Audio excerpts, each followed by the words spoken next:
Well, good morning, everybody, and welcome back to Robmotive. Don't forget to click that notification bell so that you don't miss out on any upcoming videos.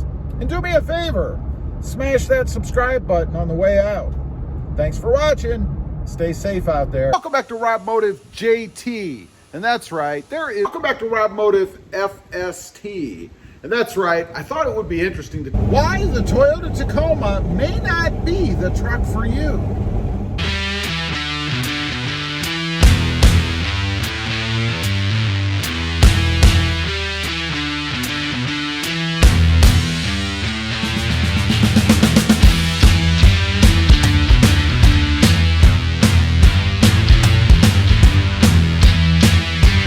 Well, good morning, everybody, and welcome back to Robmotive.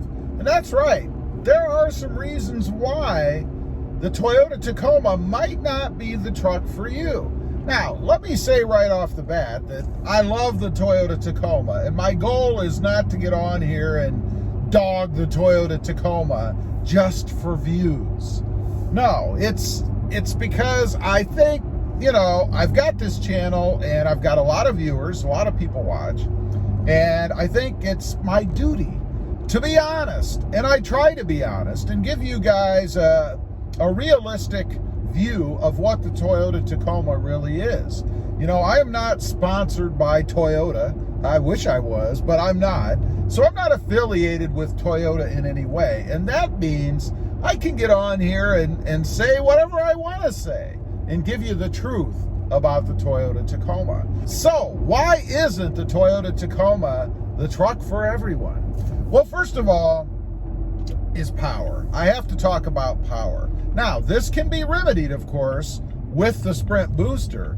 But if you're not into doing stuff like that and you want the truck to be quick, responsive, right off the bat, you're going to be disappointed because it's not. It's a dog. And it's not a dog because the Toyota Tacoma has some kind of inherent bad characteristic about it.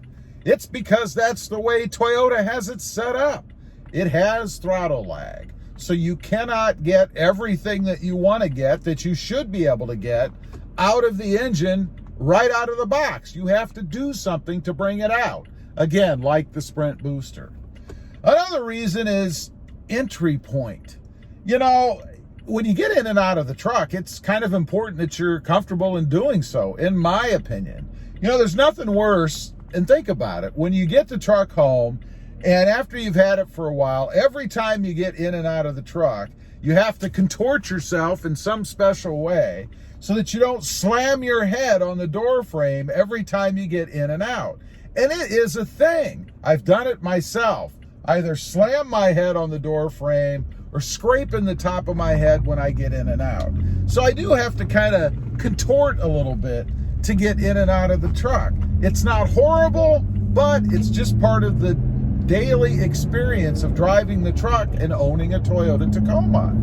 Next up is children. If you have kids, and I'm talking about kids that are somewhere, you know, 4 years old to whenever they decide to fly the roost, to leave the house, there's not a lot of room back there.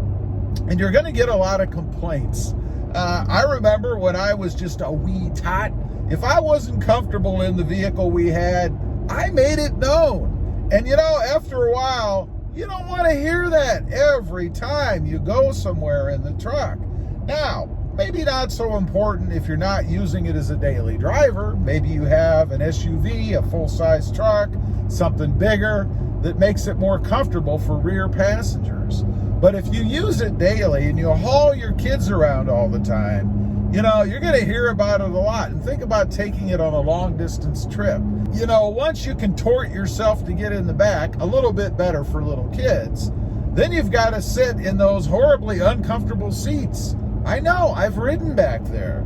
They sit kind of straight up and down, and you cannot get comfortable. And there's no room. It's tight back there.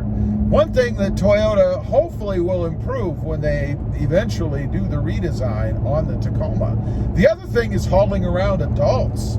You know, as an adult, getting in the back seat of this truck is just not fun. It's not bad for a short ride. You know, if you're working somewhere and you and your co-patriots decide to go out for lunch, that's not such a big deal as long as you're not driving 3 hours for lunch. I don't know what kind of company you'd work for that gives you like a 6-hour lunch break. Wouldn't that be cool? But it's just not comfortable to seat adults in the back of the truck.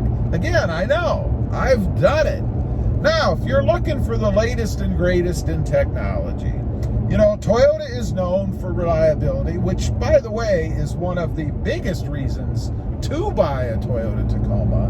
But that means that they're not updating everything all the time. Because obviously, the more new tech you put in a truck, the more problems you're going to have as the bugs are worked out. So you're not going to have the latest and greatest stuff in here. You know, one example I'll give you, a pretty simple example, is Apple CarPlay or Android Auto if you have it. I am an Apple guy. You still have to plug it in. You know, it's not done wirelessly. Why not?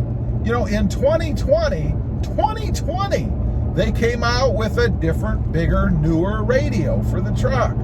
Why didn't Toyota go the extra mile and give us wireless Apple CarPlay? The technology's out there. But again, Toyota is not quick to jump on new technology because their theme is reliability. I understand that, but just beware that if you're going for that in your new truck, the Toyota Tacoma might not be the one for you. Now, the final things, towing and payload capacity. You know, people dog Toyota, the Tacoma, all the time for that it's not best in class, doesn't have the best towing and payload numbers, and it doesn't. Now, I would argue, though, that if you're, you know, looking for higher payload and towing capability, buying a mid-sized truck in any manufacturer or model is probably not what you should be doing. You probably should be buying a full-size truck. But if you're still looking in the mid-size market and payload and towing capability is important, the Toyota Tacoma might not be the truck for you. So anyway, those are just a few things to consider. If you're in the market and you're looking for a truck, the Tacoma, I mean, it's an awesome truck. Again, I love the truck, but there's a few things that, if they're important to you, might mean that the Toyota Tacoma is not the right truck for you. Leave a comment. Let me know. If you've bought a Tacoma, have you found anything that you were disappointed in? Maybe something that you weren't aware of from the start, that maybe you should have looked at something else. I'd be curious to know. Also, if you're interested, I do have 2 additional channels. Robmotive FST, all about my 2021 Toyota Tundra. And Robmotive JT, all about my 2020 Jeep Gladiator. Check them out, and if you're interested, why not consider subscribing? Don't forget to click that notification bell so that you don't miss out on any upcoming videos. And do me a favor, smash that subscribe button on the way out. Thanks for watching. Stay safe out there. Bye.